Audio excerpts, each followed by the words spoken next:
what if they didn't? What if the walls of that barn still echo the truth? The kind of truth that could burn a family's name from history itself. In the Deep South, before the war tore America apart, a woman ruled her land with white gloves and a hidden iron fist. They called her the Plantation Lady. But behind her pearls and silk parasols, something monstrous grew in silence, a secret so vile, even her slaves refused to speak it aloud. The question no one dared ask was, what really happened to her daughter? In the barn?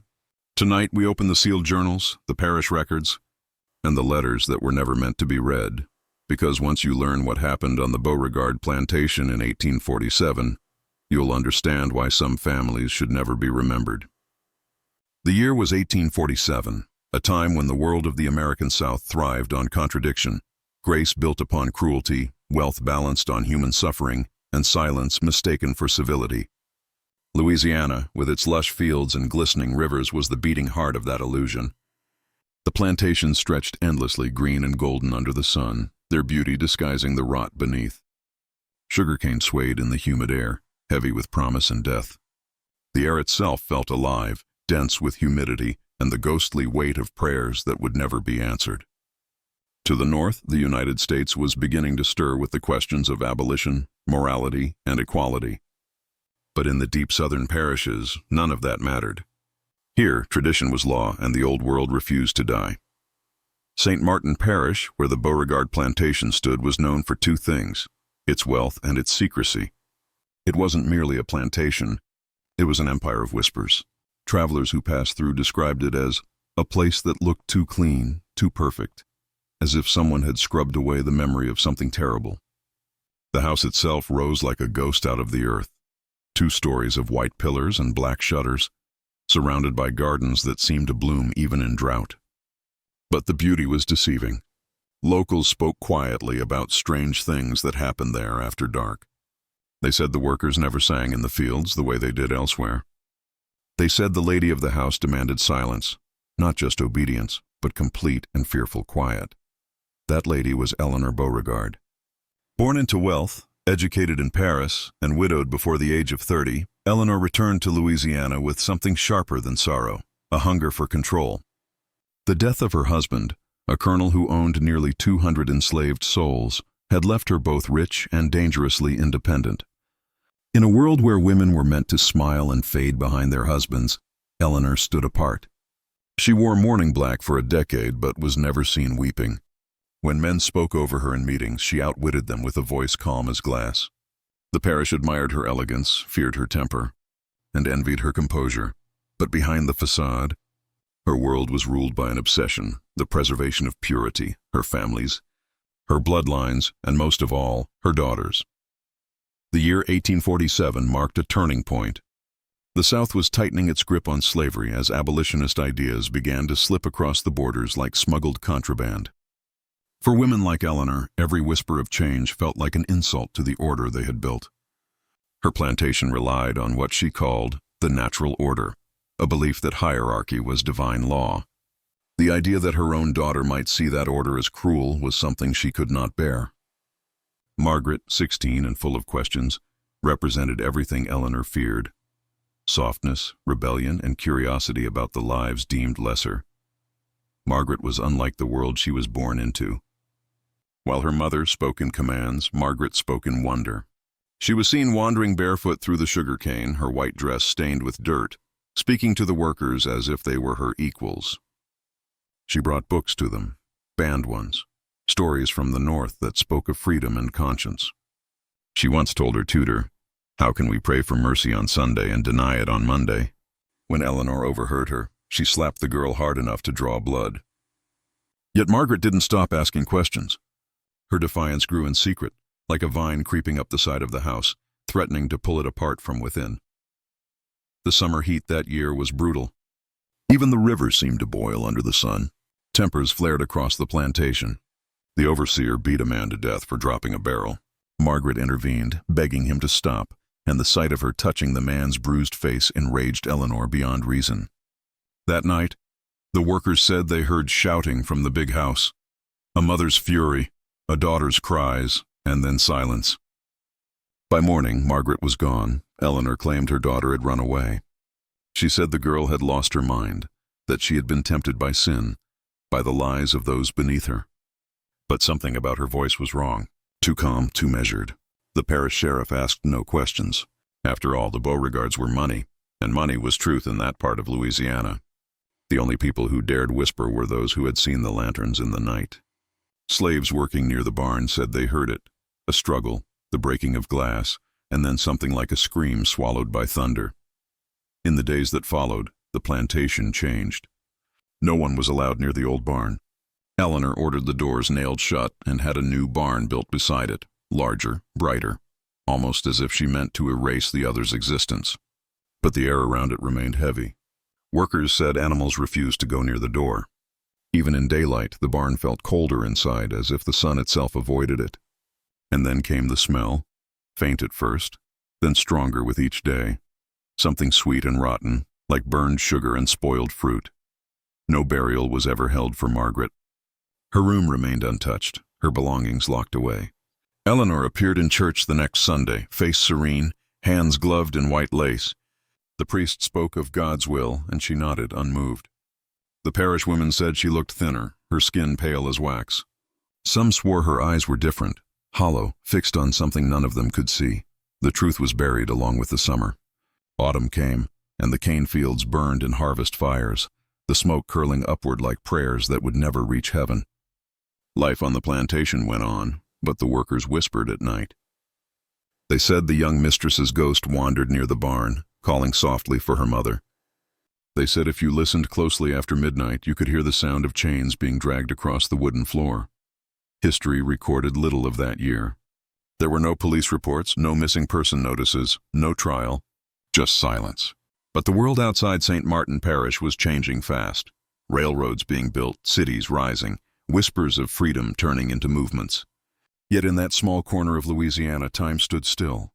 The plantation became its own sealed universe, ruled by fear and denial. And in the stillness of that summer, 1847 became a scar, invisible but unhealed. No one outside the parish ever knew what happened to the daughter of the Beauregard estate. But those who lived and died there carried the memory in their bones. The year 1847 became a kind of curse, a reminder of what power does when left unchecked, and what silence costs when it becomes tradition. Eleanor Beauregard was a woman of contradictions, refined, commanding, and terrifyingly composed. Her presence alone could quiet a room.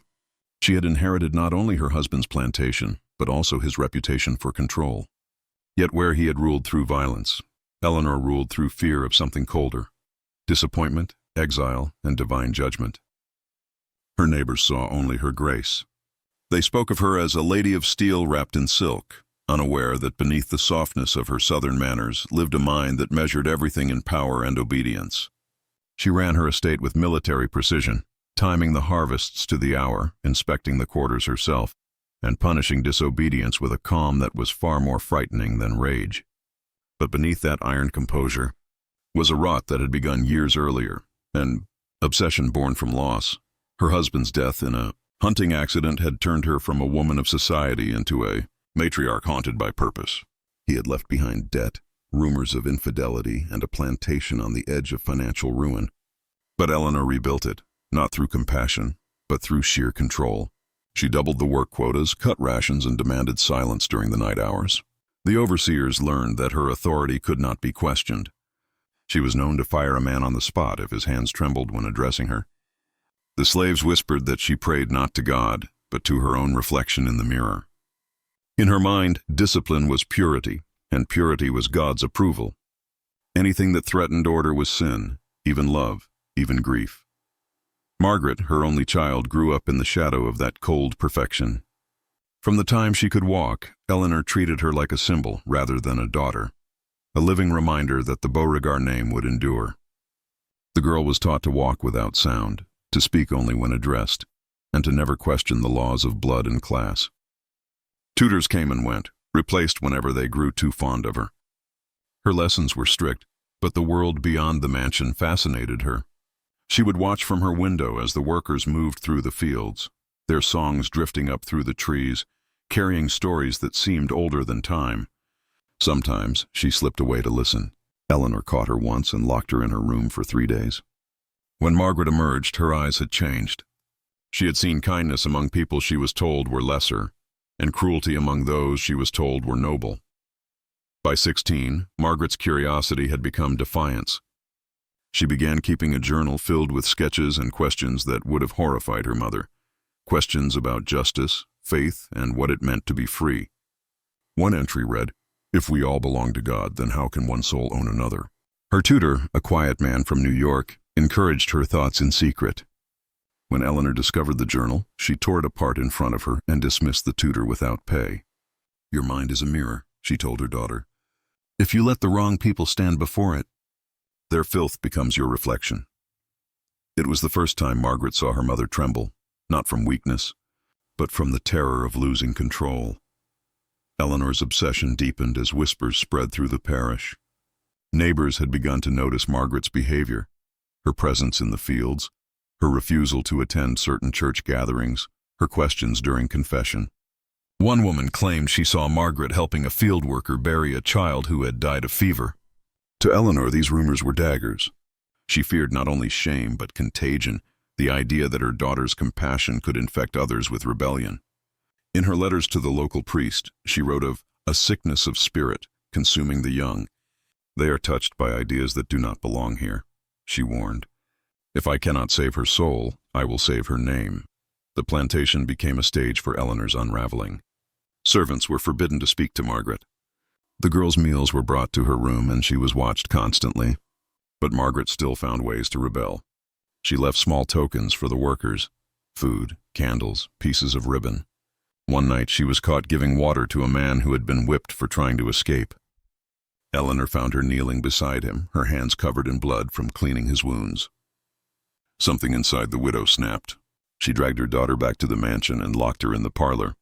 The workers heard shouting that night, the mother's voice rising in scripture, the daughter's breaking in sobs. "You will thank me when your soul is clean," Eleanor cried. "I will not let you be lost." From that night onward, Eleanor's behavior grew stranger. She stopped attending Sunday service, claiming the priest's sermons had grown weak. She began reading passages from the Old Testament aloud in her study late into the night, verses about sacrifice, purity, and redemption through fire. Her servant spoke of candles burning in every window and of her pacing through the halls in her mourning dress, muttering prayers that sounded like curses. Even her overseer, a man hardened by brutality, said the mistress frightened him. She looked like she was listening to someone who wasn't there, he later told an interviewer decades later, like she'd made a deal with the dark. The truth no one could see was that Eleanor had turned her grief into a religion. She saw herself as both savior and executioner, chosen by God to cleanse what she believed was corruption in her daughter. Margaret's kindness became, in her mother's eyes, a form of rebellion against divine order. And rebellion, in a world built on control, was unforgivable. To Eleanor, every rule broken was a sin against the Beauregard legacy, every act of compassion a threat to the empire she had rebuilt from her husband's ashes. She was not merely preserving her reputation. She was preserving her power, the illusion that the world still made sense under her hand. By midsummer, the house had grown eerily quiet. Margaret was rarely seen.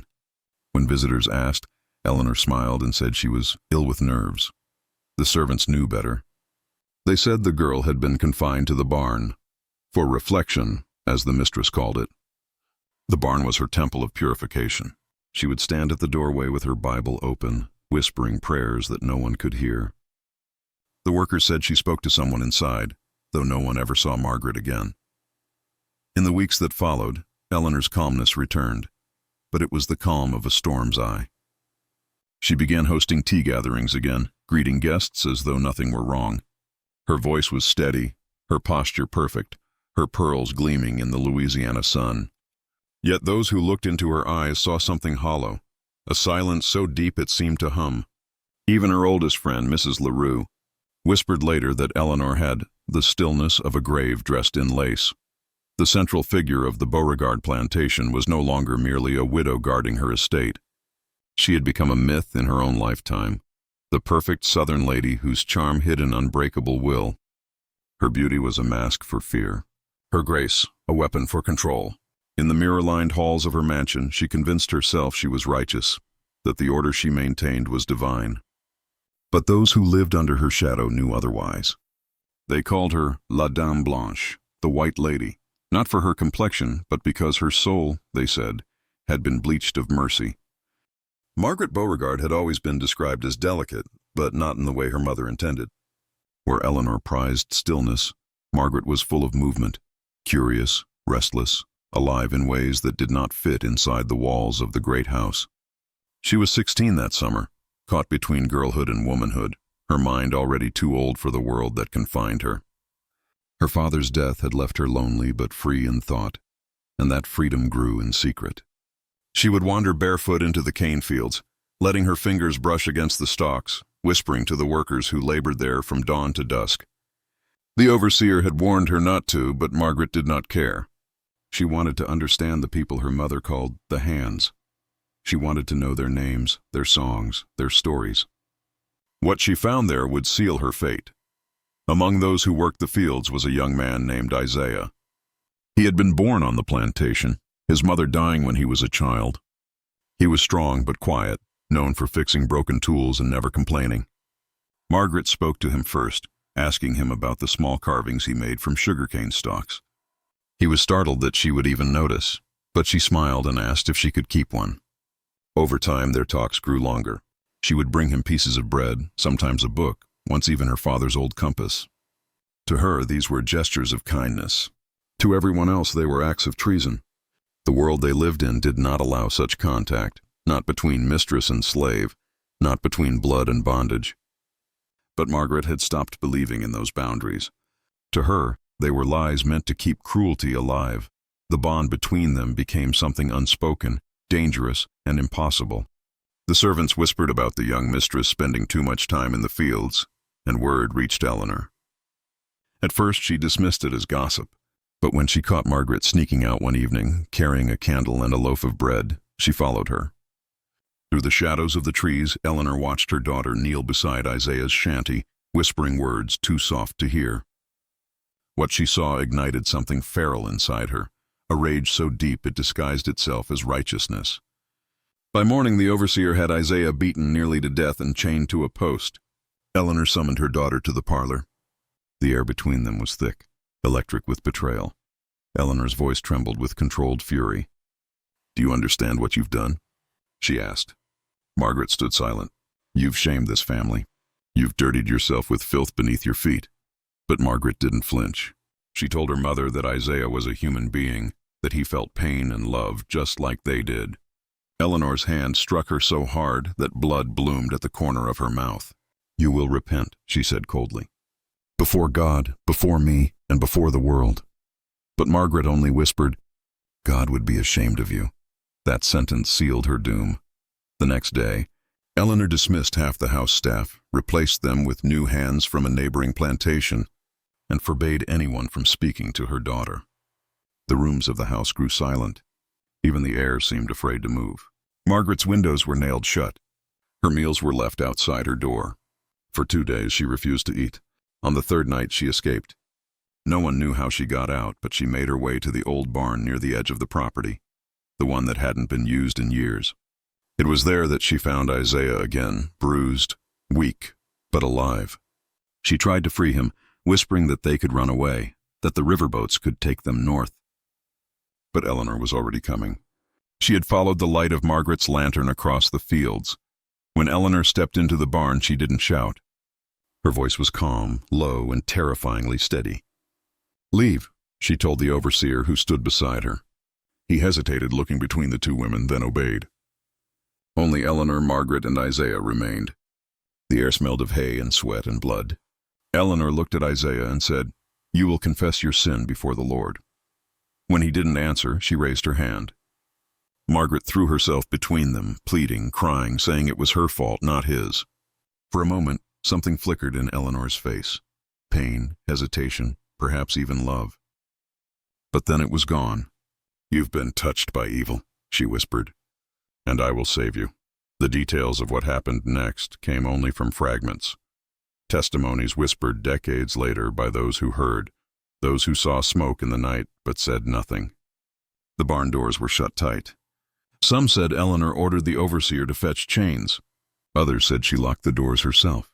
There was the sound of shouting, then the sound of something heavy striking wood. Then silence. Minutes later, the smell of oil. When the flames began, the workers ran toward the barn, but the mistress screamed for them to stay back. "God's fire will purify," she cried. Inside, they heard a single scream, a girl's voice, breaking, rising, then cut short. By dawn, the barn was nothing but blackened wood and ash. Eleanor ordered the remains buried before the sheriff arrived. When asked about her daughter, she said Margaret had run away in shame after disgracing herself. No one dared question her. The parish authorities filed no report. The church took her generous donation and spoke no more of it. The slaves were warned that speaking of that night meant the whip, or worse. And so silence settled over the plantation, heavy as the humidity that hung in the air. But silence could not stop what lingered. The burned barn stood like a scar against the fields, the ground around it refusing to grow grass. At night, the workers said they heard sobbing. Some swore they saw a girl's shadow moving through the ruins, her white dress glowing faintly in the dark. Others claimed that Eleanor would go there alone, standing before the ashes with her Bible, whispering prayers that sounded like apologies. None dared to approach her. Her power, once rooted in fear, had turned into something unholy. Even the overseers began to keep their distance. In the following weeks, Eleanor became a ghost within her own home. She dismissed the preacher, claiming she would handle her soul's salvation herself. She stopped eating, stopped sleeping, and would stare for hours at the portrait of her husband above the mantel. The servant said she began hearing her daughter's voice at night, sometimes calling her name, sometimes laughing. They said she would wake screaming, claiming she smelled smoke and saw Margaret standing by her bed. The truth, whatever it was, began to devour her from the inside. Years later, when the Civil War reached Louisiana, the Beauregard plantation was abandoned. Soldiers who passed through found the barn untouched since the fire, its doors warped with age, the ground beneath still black. Beneath the floorboards, they discovered the remains of chains fused with charred wood. And something else. A small locket containing a portrait of Margaret, her face half burned away by heat. The soldiers buried what they found and moved on, not knowing the story behind it. But those who stayed in St. Martin Parish never forgot. They said the wind near the old barn carried whispers, a girl's plea, a mother's cry, and the faint crackle of fire that never truly died. The people of St. Martin Parish had always known to mind their own business. In the 1840s, gossip was currency and silence was survival. Every housewife, every preacher, every merchant in that humid Louisiana parish understood that certain families were untouchable. The Beauregards were one of them. Their name carried weight like a curse, spoken with respect in daylight and fear in the dark. When word spread that young Margaret had vanished, there were whispers at first, murmurs that floated through the market, exchanged behind fans and folded newspapers. But when Eleanor Beauregard herself appeared at church 2 days later, composed and calm, most of those whispers died on tongues. No one dared question her story. She said her daughter had run away, and so the town accepted it, or pretended to. The truth was that the entire parish felt something unnatural had happened. For weeks, strange things were seen around the plantation. A faint glow from the old barn at night, the sound of weeping carried by the wind, and the smell, an awful sweetness, like something decaying beneath the earth. The workers on the estate said the mistress forbade them from going near the barn, threatening to cut off rations or worse. They obeyed, but they talked in private.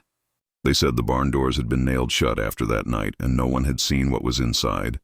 At first, the enslaved people believed the girl's spirit had escaped and was seeking peace. But as the days passed, the stories grew darker. Animals began refusing to go near the barn. Dogs would bark and then retreat with their tails between their legs. Even the birds avoided the roof. Workers said they felt something watching them from inside, not human, but aware. They started calling it the quiet barn, because even the crickets fell silent near its walls. The local pastor, Father Duval, had been close to the Beauregards for years. He had baptized Margaret, heard Eleanor's confessions, and accepted her generous tithes. When the rumors reached him, he visited the plantation, hoping to calm the fear spreading among the people. Eleanor greeted him with her usual grace, dressed in black silk despite the heat. "Father," she said, her tone cool as glass, "you will not entertain the lies of the ignorant." My daughter lost her virtue and ran from her shame. Let her be forgotten. Duval tried to protest, but her eyes, sharp, cold, commanding, silenced him. That night, she donated enough money to fund the rebuilding of the church roof. The next Sunday, the priest told his congregation to stop gossiping about matters beyond their understanding. From that day on, the church never mentioned Margaret again. Still, the whispers wouldn't die. The field hands knew what they'd heard that night: the screaming, the smell of burning oil, the voice of their mistress crying scripture in the dark. They told no one publicly, but their children remembered. Decades later, when the WPA interviewers came south to record the memories of the old and once enslaved, fragments of the Beauregard tale surfaced in trembling voices. One man, identified only as Samuel B., told them of the night he heard Miss Margaret call for her mama to stop. He said the barn glowed red through the cracks in the boards. Another woman claimed she saw Eleanor standing barefoot in the ashes the next morning, her nightdress stained with soot. The overseer ordered everyone away and said, "Forget what you seen. The lady done what had to be done." In the world of the antebellum South, appearances were worth more than truth. A lady's virtue and reputation were everything, and no one dared threaten them. That was how Eleanor survived the rumors, by leaning into the armor of her class. She hosted dinner parties again within the month, seating the sheriff and his wife beside her as if nothing were wrong. The sheriff, a man dependent on her loans, was happy to oblige her silence. When travelers asked about the missing daughter, he shrugged and said, "Run off with some boy, I expect." No one looked deeper. Over time, the parish rewrote its own memory.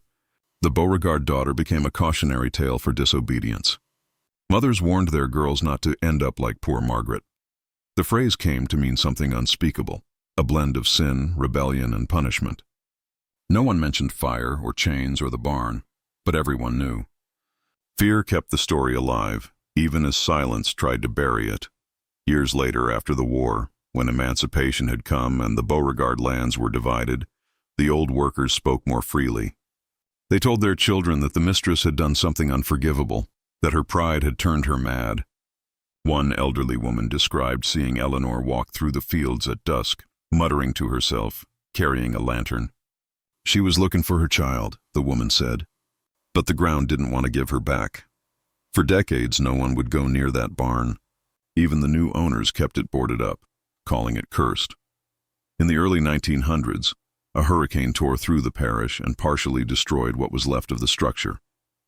Inside, workers found bits of scorched wood, melted iron, and bones too small to belong to an adult. They buried them nearby, under a plain stone marked only with the initials MB.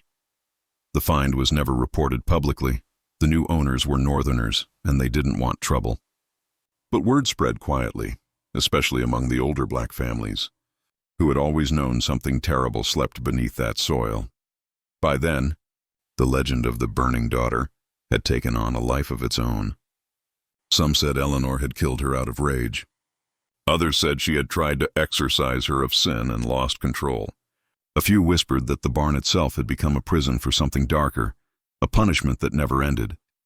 On humid nights when lightning danced over the bayou, people claimed to see the ghost of a girl walking near the cane fields, her hair glowing like smoke, her voice whispering for her mother.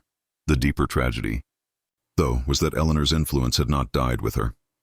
The people who covered up her crimes, the priest, the sheriff, the merchants, all benefited from her wealth. They used her donations to build schools, churches, and public offices. Generations later, their descendants still held power in the parish, their names honored in bronze plaques and town records. None of those records mentioned what happened in 1847. History had been rewritten to protect its architects. The journal she kept, discovered decades later under the barn floor, was proof that silence had been bought with blood. But even that evidence vanished soon after it surfaced, purchased by a collector whose name was struck from all archives. The idea that a mother could destroy her own child was something the parish refused to face. It was easier to call it myth, to speak of madness or divine punishment. Yet for those who had seen the truth, it never left them. One elderly man, interviewed in the 1930s, said his grandmother told him, "That lady prayed so hard for her daughter's soul that the devil himself came to listen." He laughed when he said it, but his hands shook the whole time. By the middle of the 20th century, when the story resurfaced briefly in a local paper, the townspeople denied it all. The Beauregard family was long gone, but their legacy of silence remained. The church archives, when examined by a historian in 1953, showed large anonymous donations recorded right after the summer of 1847. The entry for that year in the parish register listed only one funeral. Unidentified young woman, fire accident. Beneath it, in smaller handwriting, the priest had written 3 words, Deus avertat oculos, God avert his eyes. That phrase summed up the truth of the Beauregard story, not just the horror of what Eleanor did, but the greater sin of those who turned away. Everyone knew. Everyone stayed quiet. In St. Martin Parish, silence was not just complicity. It was tradition, passed down like inheritance. And when the cicadas sang at dusk and the air smelled faintly of sugar and smoke, the people would lower their voices, glance toward the ruins of the old barn, and remind their children to keep quiet about things best left in the dark. The photograph was discovered by accident, folded behind a cracked mirror in the attic of an abandoned estate outside Lafayette. The image was faint, printed on thick, yellowed paper, its edges curling like burnt leaves. At first glance, it seemed ordinary, a family portrait, the kind taken on summer porches before the Civil War. But the longer you looked, the more the details disturbed you. The father's eyes were slightly blurred, as if he had moved mid-exposure, yet his body remained perfectly still. The mother's hand resting on her daughter's shoulder seemed too rigid, her fingers slightly digging into the child's dress. And behind them, in the shadows of the veranda, something else appeared, a figure too tall to be a servant, too indistinct to be a trick of light. Some said it was nothing more than damage from time. Others, who studied the image more closely, said it wasn't damage at all. It was deliberate. The family in the photograph were the Duvernier, one of the wealthiest households in Louisiana during the 1850s. Their fortune came from sugar and, later, from the trade of things less legal. Jean-Baptiste Duvernier had built his empire on the labor of hundreds, and his wife, Celeste, was known for her perfection, the kind of beauty that inspired painters and terrified her maids. They had one child, a girl named Lucille, born in 1841, delicate and pale. Locals described her as strange, polite but distant, her eyes always fixed on things no one else could see. The servants whispered that the girl spent hours talking to an invisible companion, a man made of smoke, as one nursemaid called him before she was dismissed and never heard from again. In the summer of 1856, something changed in that house. Records from the time are fragmentary, but parish accounts mention the sudden dismissal of half the Duvernier staff and the family's disappearance from social gatherings. For months, the mansion stood quiet. When Celeste finally appeared again at church, people noticed the bruises on her wrists, half hidden under lace gloves. Jean-Baptiste, meanwhile, began traveling frequently to New Orleans, where he visited doctors and spiritualists. One letter from a colleague mentioned that Duvernier had fallen under the spell of a mesmerist from Boston, who promised to cure his daughter of unnatural disturbances. What happened next was pieced together only through testimony from those few who escaped the household. According to one former servant's account, Lucille's condition worsened after the mesmerist arrived. The girl stopped eating and began drawing symbols on her bedroom walls with charcoal and ash. Her mother claimed she was speaking in voices that weren't hers, voices of men long dead. At night, the staff heard music from her room, though no one had entered. The mesmerist conducted strange rituals, instructing the father to bring soil from the family tomb and oil from the church lamps. One servant, who refused to participate, later found her bed soaked with animal blood. She fled the next morning. By autumn, Lucille was no longer seen by anyone except her parents and the mesmerist. Rumors said she had died, others that she had been sent away. The parish priest, when summoned to the house, refused to enter, saying the air itself felt cursed. Weeks later, Jean-Baptiste dismissed the mesmerist abruptly and forbade his name ever to be spoken again. The man vanished from Louisiana records thereafter. Celeste became increasingly reclusive, and Jean-Baptiste, once a proud figure of the local elite, was seen wandering his fields at dawn, muttering that she was still here. The photograph found in the attic was believed to have been taken shortly before the final tragedy. In it, Lucille appears thinner than ever, her eyes almost translucent. Behind her, the shadow on the veranda looms, faint but deliberate, its outline curved like a man bowing his head. Some claim the photographer himself went mad soon after and destroyed most of his work, though no one could confirm his identity. By the winter of 1857, the Duvernay estate was deserted. The servants who remained said that one night they heard screaming, not human, but something that vibrated through the walls. When morning came, they found the front doors open and the dining hall filled with ash. Jean-Baptiste's body was discovered near the fireplace, burned but intact, his expression calm, almost peaceful. Celeste was found seated upright beside him, her eyes open, her hands folded as if in prayer. There was no sign of Lucille, only her shoes, placed neatly by the hearth, and a trail of black soot leading toward the cellar. When the sheriff investigated, he sealed the lower floors and filed the deaths as an accident caused by chimney collapse and inhalation. The townspeople didn't believe it, but they didn't challenge it either. Too much of the parish's wealth had flowed from the Duvernay name. It was easier to let them fade into legend. The mansion was left to rot, and nature began reclaiming it. Decades later, in 1892, a new family attempted to restore the property. They lasted 3 months. Their children refused to sleep upstairs, saying a lady in white watched them from the corners. The servants quit one by one, and the matriarch reportedly began sleepwalking to the cellar every night, waking with soot on her hands. When a priest from Baton Rouge came to bless the house, he claimed the ground itself felt wrong, as if consecrated in reverse. He wrote in his journal. He performed an exorcism and warned the family to leave. They did, abandoning their furniture and leaving the front door open. Locals said you could hear the piano playing for days after they left, though no one dared to check. For nearly a century, the Duvernay estate stood as a ruin, swallowed by vines and silence. Teenagers from nearby towns sometimes sneaked in on dares, claiming to see the figure from the photograph moving through the halls. In 1938, a journalist from the Times-Picayune published an article titled "The House That Wouldn't Stay Empty." He described finding melted candle wax in every room, arranged in concentric circles, and the faint scent of burning oil. Most chillingly, he discovered a small handprint, blackened like ash, on the cellar door. The photograph, which he claimed to have seen in the attic, was never published with the article. The editor said it didn't develop properly.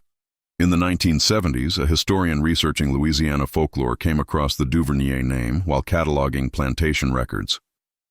He managed to locate the surviving photograph through a collector in Texas. When he examined it under ultraviolet light, he discovered faint writing along the bottom edge, nearly invisible to the naked eye. It read, "He said we would be together when the fire ends." The historian published a short paper on it but died shortly after in a car accident on his way to present it at a conference. The photograph has since disappeared from all public archives. What remains are fragments, church documents, letters, and the oral accounts of locals who still refer to the site as the Silent Porch. They say, on hot summer nights, if you stand near the ruins, you can hear footsteps pacing above the earth, as if someone is still trapped between floors. Others claim that the shadow from the photograph still appears on the veranda wall when lightning flashes. Unchanged after all these years, no one lives there now, but occasionally, hunters passing through the overgrown property report strange burns in the soil, small, perfect circles, warm to the touch. A historian who visited the site in the early 2000s described the air around the ruins as dense, like walking through invisible smoke. He said his camera malfunctioned every time he pointed it toward the cellar steps. When he finally developed what little he captured, the final frame showed the faint outline of a young girl in a white dress, her face obscured by shadow, her hand lifted as if to touch the lens. The house, the family, and the photograph are all gone now, but the story persists, whispered in archives and taverns among those who study Louisiana's haunted past. They say the Duvernay curse was never about ghosts. It was about memory, about how the living keep the dead alive by refusing to look away. And somewhere, in a forgotten attic or drawer, that photograph still waits, the shadow behind the family clearer with every passing year, as though whatever stood behind them is slowly stepping forward. By the time the Beauregard plantation fell silent, its legend had already taken on a life of its own. The land was said to breathe, to shift with the weight of what had been done there. Locals avoided it entirely. Hunters circled wide around its fields. Even the parish officials stopped listing its boundaries on official maps. Yet despite the decades, the story never died. It was whispered in back rooms, told by mothers to frighten their children into obedience, and later, by travelers who swore they'd seen a figure wandering the ruins, a woman in white, carrying something small in her hands. Some said it was a Bible, others said it was a child. What no one could agree on was whether she was mourning or hunting. When the Civil War ended, the Beauregard house was taken over by Union officers.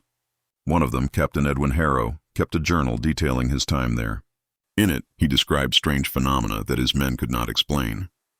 "The air smells of burning when no fire is lit," he wrote in March 1865. "And the colored men refuse to approach the barn after dusk. They claim the wind there speaks. Last night, Private Evans claimed to see a young girl standing among the ashes. He fired his weapon, but there was nothing." Harrow was not a superstitious man, yet his writing shifted over time. By the final entry, his tone had changed entirely. "There's something wrong with this ground," he confessed. "I wake to the sound of weeping, and it is not my own." After the soldiers left, the property passed through a string of hands, each owner lasting less time than the last. The plantation house, once grand, began to rot from the inside. The windows shattered in storms. Ivy crept up the walls like veins. In the 1880s, a family from New Orleans tried to restore it. Within 3 months, the wife was committed to an asylum in Baton Rouge. She claimed she saw her daughter playing with a girl made of smoke, who asked to be called Margaret. Her husband dismissed it as hysteria, until one morning he found small, blackened footprints leading from the nursery to the burned barn. He left that night and never returned. By the turn of the century, the Beauregard estate was more myth than memory. The sugar fields were overgrown, the river had shifted its course, and nature had begun to reclaim what had been stolen. But that did not mean peace had returned. Local farmers reported animals vanishing near the property. Some claimed the soil itself rejected life. Seeds refused to sprout, and even crows would not land on the black patch where the barn once stood. Old people said that was where Eleanor Beauregard's soul lingered, trapped between rage and remorse. The younger generation laughed at the tales, calling them superstition, until 1912, when a traveling preacher named Silas Boyd visited St. Martin Parish. Boyd was known for his sermons against vanity and sin, claiming he could cast out female spirits of pride. One evening he visited the ruins, saying he would banish the Jezebel who haunted good Christian land. He never returned. His horse was found near the main road, reins torn, eyes wide in terror. Days later, a search party discovered Boyd's Bible near the barn site, its pages fused together by heat. No body was ever found. For years afterward, preachers refused to step foot near the Beauregard grounds. Some said Boyd had been consumed by his own arrogance. Others whispered that he had simply met the woman who'd been waiting there for over half a century. The 1930s brought a different kind of interest: academics. A team of historians from Tulane University came to document plantation architecture across Louisiana. Among them was Professor Edwin Lemaire, a rational man who dismissed all talk of ghosts. His notes from 1934, however, tell a different story. "The structure is unstable," he wrote. "The air thick with soot despite the years. My camera captured what appeared to be a woman's silhouette in the reflection of a window, though none of my assistants were near me at the time. I cleaned the lens, took another photograph, and she appeared again, closer. I have since locked the negatives. I will not return." Within months, Lemaire resigned from his post and burned most of his research. His surviving notes contained one cryptic line: "She isn't gone." She never was. When the plantation house finally collapsed in 1952 after a storm, the ruins revealed a hidden cellar beneath the foundation. Local construction crews found remnants of furniture, tools, and a set of rusted chains fused into the stone. Near the chains was a small, partially preserved diary bound in animal leather. Though most pages had been destroyed by water, a few fragments survived. The handwriting matched Eleanor Beauregard's, and the words that remained were chilling. She looked at me with his eyes. I had to make her clean again. The fire is mercy. The fire will save her soul. Those who read it said the ink itself seemed to shimmer faintly, as if reacting to light. The diary was sent to Baton Rouge for preservation but disappeared from archives within a year. The clerk who logged it quit soon after, claiming to have nightmares of a burning barn and a voice whispering her name from the dark. By the 1970s, the Beauregard property had become a local legend featured in ghost tours and late-night radio shows. Urban explorers described hearing faint piano music coming from beneath the ground. One group of students claimed to record a woman's voice repeating the phrase, "She wouldn't repent." When the audio was analyzed, technicians found the voice layered, both high and low, like two people speaking at once. Experts dismissed it as interference, though the file later corrupted every device it was copied to. The original tape, according to reports, melted in storage. In 1999, the Louisiana Paranormal Research Society conducted a full investigation. They documented electromagnetic fluctuations, unexplainable heat pockets, and strange optical distortions near the remains of the barn. Their lead investigator, Dr. Renee Thibodeau, later described the sensation of being watched by something intelligent, not residual. She recorded in her field journal, "It feels as though the land is listening. The silence itself is aware." The following morning, her team found her tent burned from within, though no accelerant was detected. She was unharmed but refused to speak of what happened, resigning from research entirely. Her colleagues later noted that she avoided mirrors for the rest of her life. By the early 2000s, the site was officially declared hazardous and fenced off. Yet even with no public access, reports continued. Nearby residents said lights flickered in their homes whenever storms rolled in. Some claimed to hear faint hymns, always the same verse, always off-key.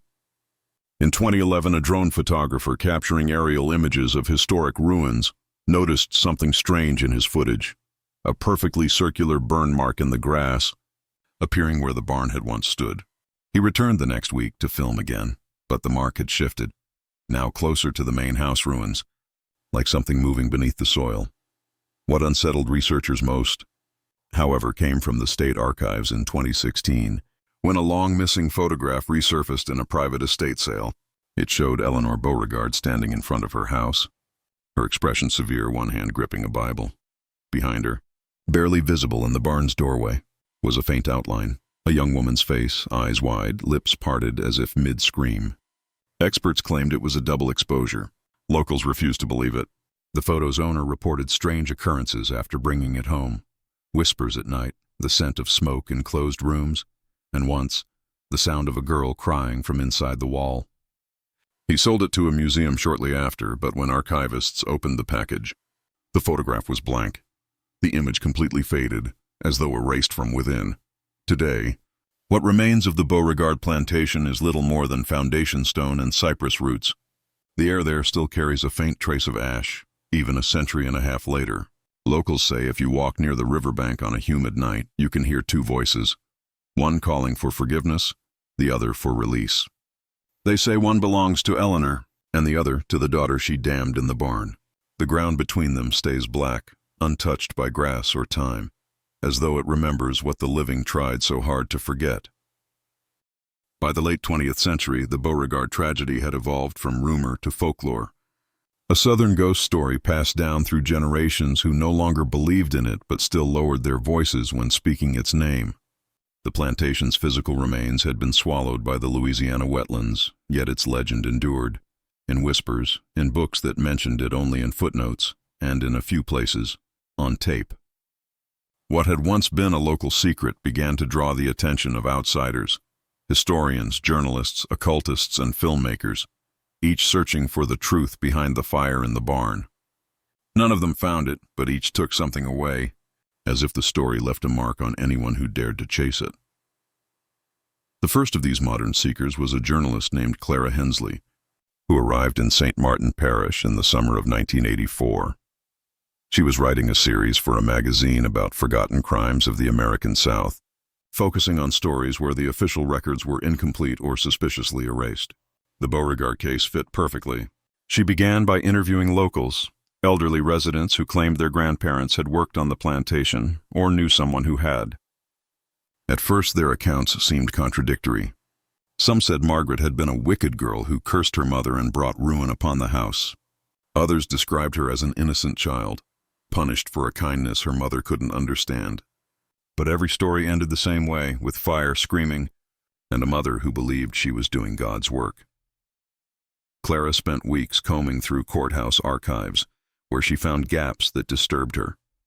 Property deeds from the 1850s were intact, but after 1858, the year of the alleged fire, there was a complete silence. It was as if the Beauregard family had been wiped off the records entirely. No probate filings, no burial certificates, no sale of land. She visited the diocese in Lafayette hoping to find church records, but the parish priest claimed that the archives had been damaged by flood decades ago. When she pressed further, he quietly told her that some things aren't meant to be reopened. He warned her not to dig in cursed soil. Clara left that day with a strange heaviness in her chest, but she kept digging. In an old box labeled Unverified Historical Incidents, she found something that shouldn't have existed. A single surviving page from the sheriff's log dated October 1858. The handwriting was faint but legible. It read, "Investigation terminated by request of Mrs. E. Beauregard. No remains of daughter located. Local witnesses silent. Record sealed." That phrase, record sealed, haunted Clara. She knew it meant someone with influence had intervened. Perhaps the church, perhaps the Beauregard family itself. She began to suspect that the story of a haunting had been used deliberately as a way to bury something darker, a crime that the community had chosen to forget. Determined to find physical evidence, Clara convinced a friend at the State University to help her examine the land. By then, the old plantation had nearly vanished under layers of moss and swamp growth. The remains of the barn were marked only by a patch of scorched earth, unnaturally dry despite the surrounding marsh. Clara collected a small sample of the soil to send for analysis, then noticed something strange. A faint outline in the dirt, like the impression of a small body curled in on itself. She dismissed it at first as pareidolia, the mind's tendency to see patterns where none exist. But when she photographed it, the shape appeared sharper in the developed image, as if the film itself saw something her eyes could not. That night, she stayed in a motel in town. The owner, an old woman with weathered skin, knocked on her door just before midnight. "You were at the Beauregard place?" she said flatly. Clara nodded. The woman's voice dropped to a whisper. "Don't go back there after dark. That's when she walks." "The mother?" When Clara asked if she meant Eleanor, the woman shook her head. "No, the other one." Then she turned and left. The next morning, Clara's camera was gone, the door still locked from the inside. Weeks later, the lab results from the soil sample arrived. The technician wrote that the composition was unusual, traces of calcium phosphate and carbonized protein mixed into the sediment, consistent with burned bone. But the strangest finding was microscopic. The soil emitted faint electromagnetic activity, as though it were retaining static energy. The technician added that his instruments malfunctioned during testing and that he would not repeat the experiment. Clara's article, "The Fire That Never Ended," was published in 1985, but pulled from circulation after one issue. The magazine cited unsubstantiated claims, though Clara maintained that her evidence had been authentic. She died in 1989, reportedly from a heart attack in her sleep, at only 42. Her family later said she'd suffered from insomnia and claimed the smell of smoke never left her house. Years later, in 2003, a documentary crew attempted to revisit the Beauregard story for a cable series about America's hidden horrors. The team filmed interviews with descendants of nearby families and camped overnight on the property. Despite warnings from locals, their footage was never aired. According to one surviving crew member, their cameras recorded faint voices in the wind, one of them whispering the phrase, "She knows now." During their final night, 2 of their tents caught fire without any source of ignition. The flames burned in perfect circles, leaving the surrounding grass untouched. The surviving member said the fire made no sound, only heat. The production company shelved the project and the footage was locked in storage. 2 years later, the warehouse where it was kept burned down. In the following decade, the story resurfaced online. Amateur ghost hunters posted shaky videos from the site, claiming to hear cries, hymns, even the sound of chains. One video, uploaded in 2015, showed a faint silhouette of a woman walking across the ruins, her figure flickering in and out like static. The uploader deleted the footage within hours, claiming that her phone wouldn't stop ringing, with an unknown number that whispered her name when she answered. Internet skeptics dismissed it as a hoax, but those who'd grown up near St. Martin Parish didn't need convincing. To them, the haunting wasn't about ghosts. It was about guilt. The land itself had become a wound that refused to close. Historians who have tried to reconstruct the truth now agree on only one thing. The story of the Beauregards was more than legend. The missing records, the sealed documents, the buried investigations, they all point to an intentional erasure. Perhaps Eleanor truly believed she was saving her daughter's soul. Perhaps she was covering something far worse, an act of rage so terrible it demanded the silence of an entire community. Some researchers speculate that Margaret was not killed instantly, that she may have survived the fire long enough for the household to conceal her. A few even claim she was seen years later in New Orleans, living under a different name. But those who've gone looking for proof find the same thing Clara did: gaps, missing files, vanished photographs, and a sense that something, or someone, is protecting the truth. What remains certain is this: the Beauregard plantation is more than a ruin. It is a kind of grave, not only for the family but for the lies that surrounded them. Each generation that tries to uncover the story ends the same way, with missing evidence, unexplained phenomena, or sudden misfortune. Locals say it's not a curse but a warning. Some sins are so deep they become part of the earth itself. And when the wind moves across the old fields, carrying the scent of ash, it's not the fire that's returning. It's the memory, reaching out, reminding the living that what was buried in that barn was never truly extinguished. If you've stayed with this story until now, you already know it wasn't just a tale about a plantation, or a woman's cruelty, or a hidden barn. It was a window into the rot that lies beneath power, privilege, and silence. The truth we unearthed tonight wasn't supposed to survive the century, but it did, and now you know it. Every time we bring stories like this back from the shadows, we challenge the lies that history tried to bury. If this story made you think differently about what's been written in the history books, or if it made you feel something, a chill, a question, a spark of anger, then this is your place. Subscribe now, because what's coming next will take you even deeper into the hidden corners of our past, the ones whispered about, erased, or quietly rewritten. Tell me what you think really happened in that barn. Was it punishment, madness, or something darker that no one dared to name? Your thoughts matter here. Drop a comment below. Share your theory, your reaction, or even your unease. Because when you speak, the silence loses its power. Subscribe to Rescue Wave's Dark History and turn on notifications, because each week we uncover a new forbidden story that was never meant to be heard. The truth doesn't hide forever. It just waits for someone brave enough to listen. Your curiosity keeps these stories alive. So stay curious, stay awake, and never stop asking why they wanted you to forget.